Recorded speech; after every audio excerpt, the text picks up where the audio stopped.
She said, you can't think you're God unless you have the totem pole to reach him. I think there's sense in there. But yeah, absolutely, yeah. One thing I know, I could talk forever about here, because even almost all the pictures are here for a reason. I'm Nick Conte, I own the flat. I always forget the date. We opened in December of 2014. Okay, we're 5-minute docs, so let me catch you up on Nick's life to now. I went to college in central New York. It was awful. Let's move to Myrtle Beach then. From like 21 to 25, we bartended on the beach. It was awesome. I had moved back to New York, decided to try and use my degree in network engineering. So I won Engineer of the Month, and as soon as the check cleared for my bonus, I quit. Darren, we'd been friends since we were 13 years old. I kind of just said to Darren, we need to find out what we need to do to open a bar. Darren said, would you want to do it in Greenville? And I was immediately like, yes.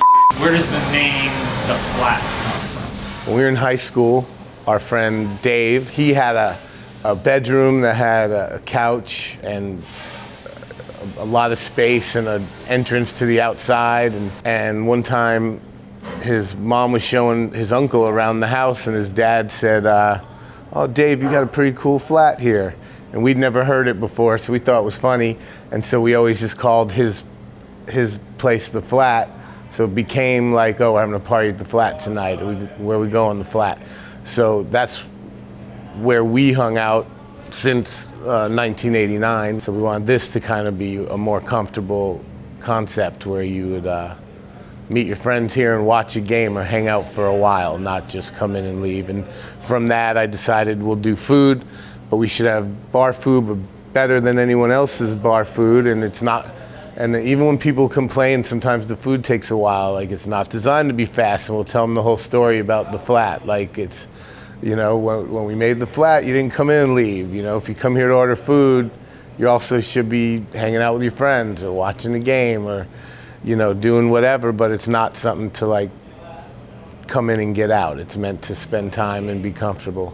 It's weird, man, how many people like, they'll just assume like we don't have a burger with peanut butter on it because there's not one as a recipe on the menu. You just say you want it on your burger. When I worked at other places, I liked how we had people that would come in and eat, people at night who drank, and those people who drank never ate there. Those people who came in with their families didn't know people were there till 2 a.m, you know?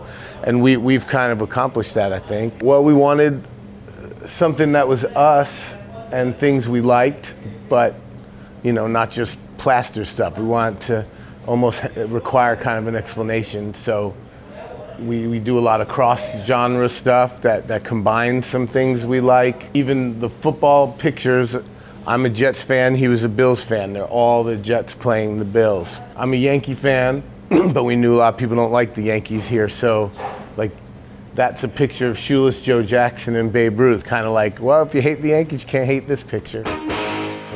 We're not graphic artists, so we had a friend who is a graphic artist send us some designs, and we loved them, but they weren't just hitting with us perfectly. And then we were trying to think, and I looked at the old original Beastie Boys logo, because our LLC was named after two Beastie Boys albums.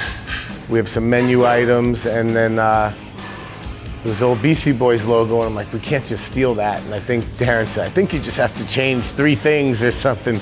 So we changed some things around, and it's the Beastie Boys logo. I think we did a good job, because when I wear my Beastie Boys sweatshirt, people think it's a flat sweatshirt, but then they never noticed before until I pointed out that it's the same thing.